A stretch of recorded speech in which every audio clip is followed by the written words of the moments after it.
Podcasting is evolving, but not in the way many assume. With podcasts now living across YouTube, CTV, mobile, and everywhere in between, the line between audio and video is blurring fast. And now major streamers are chasing exclusive podcast content, setting the stage for a new competition between streaming platforms, audio networks, and YouTube for top creators. Discussing what this means for the ad landscape are Ocean media experts Jillian Saul and Casey Holbrook. Now, we've seen a large uptick in video podcasting. Jillian, how is the shift toward video disrupting traditional podcast behaviors like on-the-go listening, bingeability, or passive consumption? Really what's changing, it's where the podcasts are being consumed. It's not the core behavior. People are now playing podcasts on their YouTube, smart TVs, and laptops, but many are still listening while doing other things. The big shift is towards multi-device convenience. Podcasts now move with their listener across the day. And then finally, there's more and more video players getting into the space. Notably, YouTube is the biggest one, but Netflix and Amazon are coming on their tails.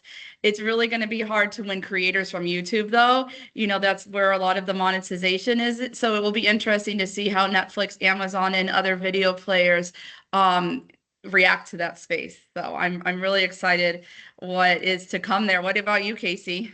No, exactly right, Jillian. You know, we're not necessarily seeing a replacement of audio. We're seeing podcasts integrate into the broader media platforms. So that availability of podcasts on video first platforms increases that discoverability. People are finding them now on social channels. They're seeing them on YouTube. They're finding them even with new partnerships with like Netflix and Amazon. So it's just more about where you can do it. And that behavior of the consumer is still primarily ears on, meaning they're listening to it. But these platforms do offer a lot more flexibility for future opportunities and how people are consuming. So to even go back 6 months, a year, Casey, why has video become such a focus within the podcast world? Yeah, you know, there's that video can really can help create and strengthen connections. So seeing a host's expression or the environment that they're in, you know, what's behind them, whether it's a football helmet or a bobblehead, helps kind of build that familiarity and that connection back to the podcast hosts. And younger audiences especially discover podcasts through short form video clips on TikTok, Reels, Shorts, things of that nature, really driving and building that awareness and even entry points into the show and who they are and what they stand for. I know that there's a number of podcasts I listen to, but I also see a number on these social outlets that gives me a view as to who they are, what they're talking about, and do I want to add them to my into my list of things to listen to, or am I just going to keep listening and finding them when I discover them on social channels? Yeah, and kind of to add to that, it's less about the continuous viewing and more about extending the podcast brand. You know, we are in the creative environment and it turns podcasts into franchises where it can span across social, YouTube, CTV, and really also tap into those cultural moments. Think about when Taylor Swift was on the New Heights podcast. I actually found out about that through social because of all the small clips that were shared. It's really a distribution strategy, not a viewing mandate. So we've seen podcasts blend into CTV, and now it's been reported that Netflix is in talks with iHeartRadio about a licensing deal for video. And now Netflix and Spotify have announced a new partnership delivering curated content of Spotify's top video podcasts. Casey, as visual media like CTV, streaming, and podcasting converge, what new opportunities or challenges do you see emerging for advertisers? Yeah, you know, the fact that we're seeing so many or so much of the consumption of podcasts happening on CTV devices, or really the largest device in the home, it really opens up a lot of opportunities and exciting advertisement opportunities that we enjoy in that CTV landscape. So think about things like pause ads, or full screen takeovers, or picture-in-picture type opportunities. There's lots of things that I feel like are at the cusp of being able to do that we are able to participate in now in a CTV type environment. I also think of video, accompanying host endorsements that can really enhance that experience. Whether it's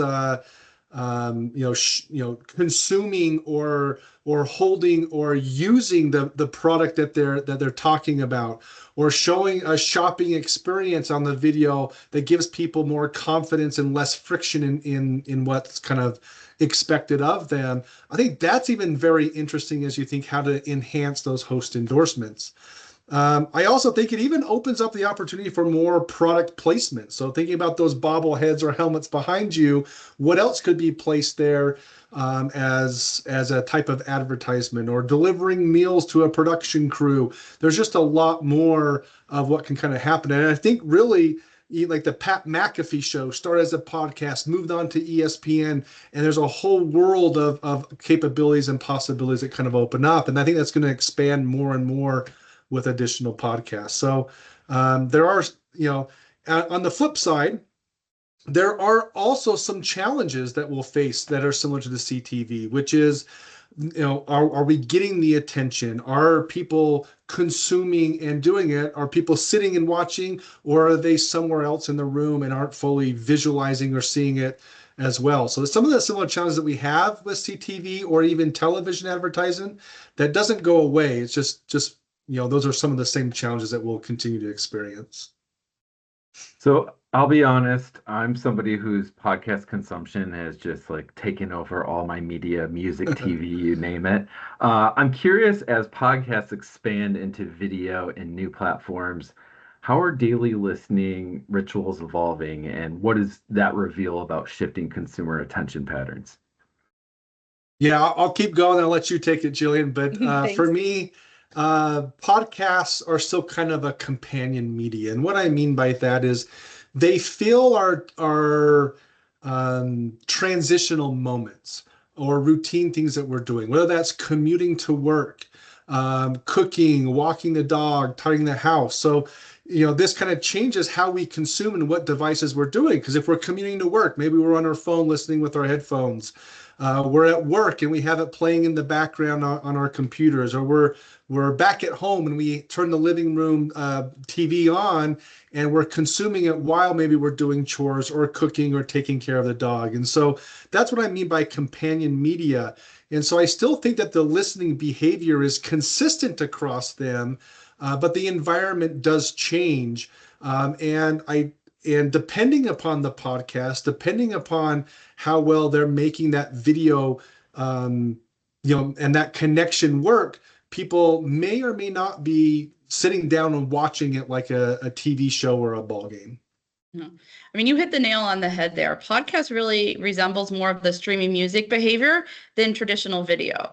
They are habitual and integrated into the daily routine. So while we're sitting here talking about the visual aspect, it's still very important for advertisers to focus on the tone, the frequency, and most importantly, the authenticity of podcasts. You talked about Pat McAfee. He grew from that podcast to his, I'm not even going to say video, to his empire based on being relatable to the audience, and also being selective about the brands he chooses to partner with and support, because when he speaks to that, he believes in it, and people that follow him want to support that as well. Jillian, what does this shift mean for brands evaluating where and how to invest in podcasting today? Podcasting is still an audio first play. It's going to drive scale and frequency, and that's where most of the listening happens. But what the video component is, it adds depth. It's going to strengthen the host audience bond and increase shareability. I feel like what people are craving now is authenticity. So layering on that video and showing your emotions and showing those different things are only going to drive further reach with that. The most effective campaigns, they use both. Audio for everyday reach, video for connections and recall. And then just think, if your video is there, you can also do the short form clips that are very shareable in a social environment that will allow more viewers to be exposed to your brand. And at this time, the video, that's baked in. If we need flexibility or geo-targeting, that's more of a DAI audio opportunity. So I guess lastly, what should brands be watching as podcasts continue to evolve? They should be watching really, how are the platforms integrating and recommending the broadcast content. We know that YouTube is a big player, but also we mentioned Netflix and Amazon. So they have the podcast. How are they showing that? How is it, coming up on the home screen so viewers can hear about it? The rise of clip-driven discovery is going to be a new top of funnel entry point. Casey, now I'm talking a lot, so I'm curious what your thoughts are. Yeah, the big things for me comes around the measurement and how things will change, because I think right now when we start talking about podcasts, it's a lot more around the idea of downloads. But I think that's going to start to adjust as we now have the capabilities of all of these video platforms to have change it from a download to attention and engagement, and do people click through, how long are they watching it? So it really can help you. I think moving into video on these platforms will help change that. We may see also some more standardization measurement across audio and video, or we might have and bringing those worlds together to help. And there may come a time where we have to really flesh it out, do a lot more of the extrapolating of performance from one to another. Basically, if we get this type of performance with this many people on video, can we extrapolate that for those that are non-video and get a better sense of what we think the overall performance is like? So I think that'll be very interesting and one to keep a close eye on. The last thing I think I just kind of mentioned is that the broader trend in podcasts is becoming more of a personality-led media ecosystems, and not just episodic shows, meaning it is about that relationship. It is about that connection. And I think that's what the hosts are looking for, and it continues to get people coming back. I think video just overall helps with that. And, I would just overarching say that podcasts are becoming present wherever people live their lives. It's just that availability is becoming larger and larger. But I would say that audio remains the soul, the backbone, how people are interfacing with podcasts, but the video extends that relationship and that discoverability.